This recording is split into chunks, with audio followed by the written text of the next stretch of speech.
అసెంబ్లీలో తెలంగాణ పదమే వినకూడదు. జై తెలంగాణ దేవుడరు తెలంగాణ సమస్యనే ప్రస్తావనకు తీసుకొచ్చేటువంటి ఒక హక్కు లేదు, వెసులుబాటు లేదు అని చెప్పని తెలంగాణ పదం బ్యాన్ అసెంబ్లీలో అని చెప్పని ఆ రోజు స్పీకర్ ఫత్వా జారీ చేసినటువంటి ఒక దుర్మార్గమైనటువంటి ఒక వైఖరిని కూడా చూసినాం. ఇవన్నీ జరగడానికి కారణం ఏంటి అంటే మాకు పదవులు ఉంటే చాలు, తెలంగాణ ప్రజలు ఏమైనా పర్వాలేదని చెప్పని ఒక బేఖాతర్ వైఖరి మన నాయకత్వానికి ఉండడం వల్ల జరిగినటువంటి ఒక పరిణామాలని చెప్పని నేను గుర్తు చేస్తా ఉన్నాను.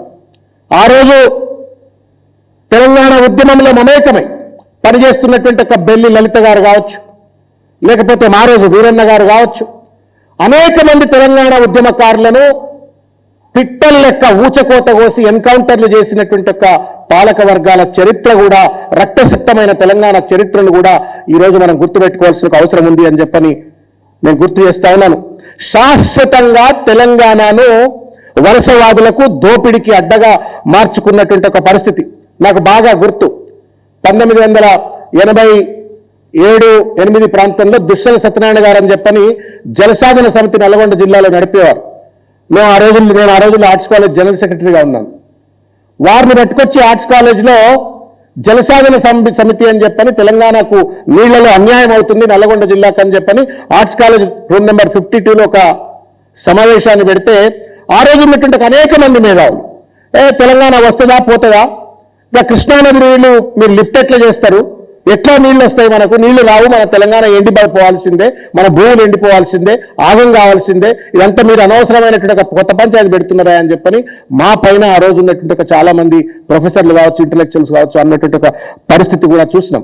అట్లా ఒక నిరాశ, ఒక నిస్పృహ, ఒక అశక్తత, ఒక దుర్మార్గమైనటువంటి ఒక భావదారిద్ర్యంలో తెలంగాణ మగ్గి ఉంటూ దోపిడైనా పర్వాలేదు అని చెప్పని ఒక అచేతనమైనటువంటి ఒక సుప్త చేతనావస్థలో తెలంగాణ సమాజం ఉన్నటువంటి ఒక తరుణంలో ఒక సూర్యుడి లెక్క కేసీఆర్ గారు పొడుస్తున్న పొద్దు మీద అన్నట్టుగా కేసీఆర్ గారు 2001లో తెలంగాణ ఉద్యమాన్ని మరొక్కసారి తనకున్నటువంటి ఒక పదవులు, పార్టీ పదవులు, ప్రజా ప్రాతినిధ్య పదవులు అన్నీ కూడా త్యాగం చేసేసి తెలంగాణ ఉద్యమంలోకి వచ్చినటువంటి ఒక విషయాన్ని కూడా మనం గుర్తు చేసుకోవాలా. నేను నిన్న రాత్రి ఎప్పుడో మీరు కూడా వినాలని చెప్పి కోరుతున్నా, ఈ కార్యక్రమాన్ని చూసేటువంటి ఒక తెలంగాణ బిడ్డలు కూడా వినాలని చెప్తున్నారు. గూగుల్లో యూట్యూబ్లో కొడితే మీకు కనబడుతుంది. ఇబ్రహీం టొరారే అని చెప్పని ఒక young speaker, 35-year-old person, African revolutionist. ఇప్పుడు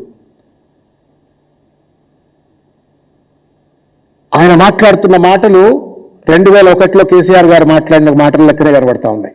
ఆఫ్రికా దోపిడికి ఎట్లయితే గురవుతా ఉందో, అటు చైనా కావచ్చు, అమెరికా కావచ్చు, మిగతా దేశాలు, రష్యా కావచ్చు, ఈ దేశాలు దోపిడి గురి చేస్తూ ఉంటే ఆ రోజు ఆఫ్రికాను కాపాడడం కోసం, ఈరోజు ఆఫ్రికాను కాపాడడం కోసం ఎట్లయితే పోరాటాలు జరుగుతూ ఉన్నాయో 2001లో కేసీఆర్ గారు ఒక నెల్సన్ మండేలా లెక్క, ఒక మార్టిన్ లూథర్ కింగ్ లెక్క తెలంగాణ ప్రజల యొక్క హక్కుల కోసం, తెలంగాణ అస్తిత్వాన్ని కాపాడడం కోసం, తెలంగాణ ఆత్మగౌరవాన్ని కాపాడడం కోసం ఆ రోజు ఉద్యమాన్ని మొదలుపెట్టిన విషయాలు.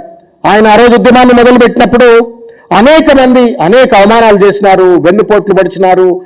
తెలంగాణ వస్తుందా సస్తదా, ఈయనతో అవుతుందా అనేటువంటి ఒక రీతిలో అవమానాలు చేసినప్పటికీ కూడా కేసీఆర్ గారు తను నిలబడ్డాడు, తెలంగాణ జాతిని నిలబడ్డాడు, తెలంగాణ జాతిని విజయపథం మీద నడిపించి తెలంగాణ రాష్ట్రానికి సాధనకు తోడ్పడ్డనే ఒక విషయాన్ని ఈ సందర్భంగా గుర్తు చేసుకోవాల్సిన చారిత్రాత్మకమైన అవసరం అని చెప్పని ఈ సందర్భంగా నేను తెలియజేస్తా ఉన్నాను.